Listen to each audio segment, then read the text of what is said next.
you, I don't want my whole movie to be dependent on cameos to like get me through.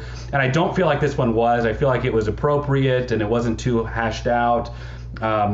In my opinion, bringing Gambit in because for the longest time, Channing Tatum was supposed to be Gambit. If memory serves correctly, they were going to do a whole movie with him. It never happened. So him coming in was a lot of fun, was great. And I liked their little mini new X-Force thing that they had. So what did you think of all the cameos? Yeah, I think when you do the cameos, you want them to feel like they mean something and they tie into the plot. And so, early on, it's like, hey, that's Pyro. Hey, it's Sabretooth. Hey, it's that person. And there's a little bit of like, you're just seeing people, and they were in the trailers a little bit too.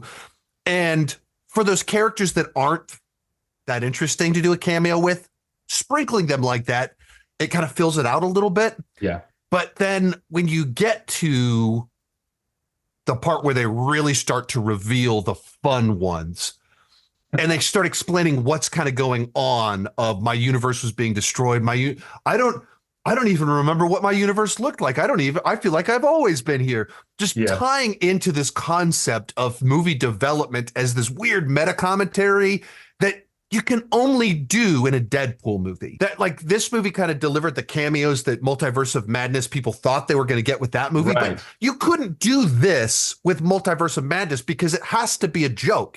You have to be winking at the camera the whole time. And that's what Deadpool is. Yes. So you can do this scenario where we're making jokes about Jennifer Garner and Ben Affleck being divorced. Like you can do that and it works and it fits.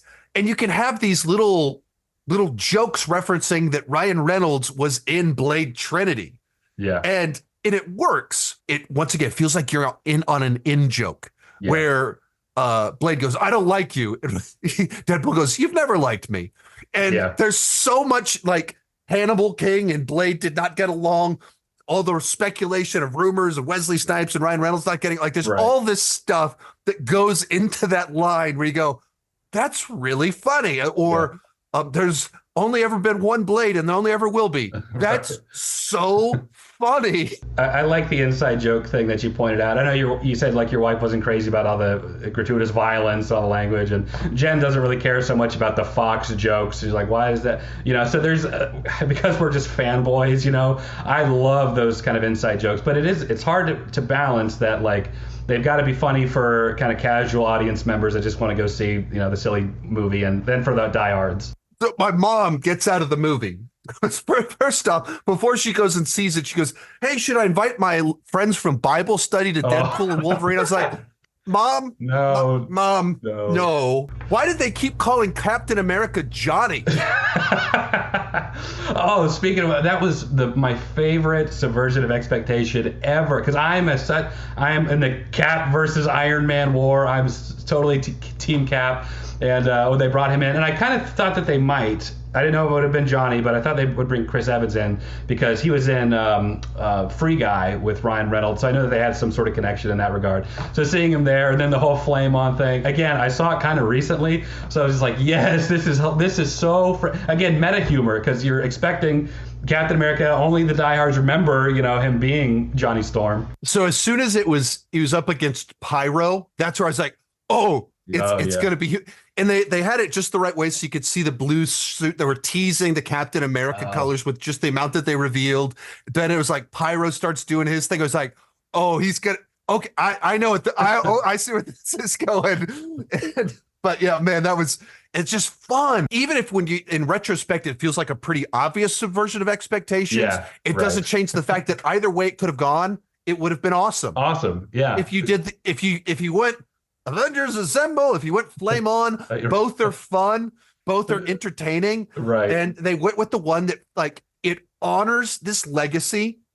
It's winking at all the people that get the joke, and it's just clever. And especially because we know him so well as Captain America, and then to do the post-credit scene that Johnny Storm is the wild one. He's not Captain America. He's not Steve Rogers. So I think what I loved about with the cameo situation is that they didn't just pick one stream to go with. And both, we already talked about that a little bit of you have Blade, you have Elektra, you have Daphne Keene, but then they do like the montage of Wolverines early on.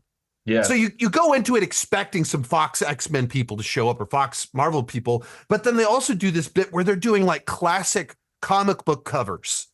And so you're seeing all these different versions of Wolverine, and we're getting Weapon X, we're getting Old Man Logan, and then we get the Cavalry. That was the thing that stuck out to me, is that they really went, what are all the different things we can do because it's a Deadpool movie? What's everything that can put a different smile on a different person's face and do it in a way that it's funny for everyone or it's interesting for everyone. But the more you know, the better all of this is. Yeah. If I had to pick like a favorite cameo, it's tough because there's so many of them that for different reasons I was like, oh man, that's good. Yeah, I'm right there with you. I feel like the Blade one is the one that I'm kind of latching onto because I saw all those movies in the theater. I've been wanting them to do this new Blade movie. It's obviously been in development hell and stuck. And so then, and like we even talked about a little bit, there was kind of that history of potential, built up the tension between these two people. And then it just feels like back in the day, Wesley Snipes was on the top of the world and Ryan Reynolds got to be a part of his film. Yeah. And then flip it around 20 years later, Ryan Reynolds, this is his peak of his fame right now. And he's like, you were a part of me getting into this world, come into my movie. And, this is going to be by far the most profitable film Wesley Snipes has ever been in. Yeah. Because it's going to be $1 billion film. And he was a big movie star pre-$1 billion era. Yeah. That's a really great so that's cool. I loved that Wolverine go into the different universes. And I kind of to a point you made way earlier about Multiverse of Madness. I wish we got a little bit more of that kind of thing in that. Because I love seeing but we got pizza in a bowl and you go on red, stop on green. We got a little bit of stuff too. We had the Illuminati and I enjoy that film. It's fun it's easy to pick on for its faults because they're obvious, but I enjoy that film more than most. I loved all the Hugh Jackman covers and all that. I still, just because I love Chris Evans, he was my Captain America, and I know he was Johnny Storm, and I know that one of the tells for me when I was like, wait a minute, because they did the whole superhero landing, I'm like, wait a minute, this is Deadpool. It's not going to be this straightforward.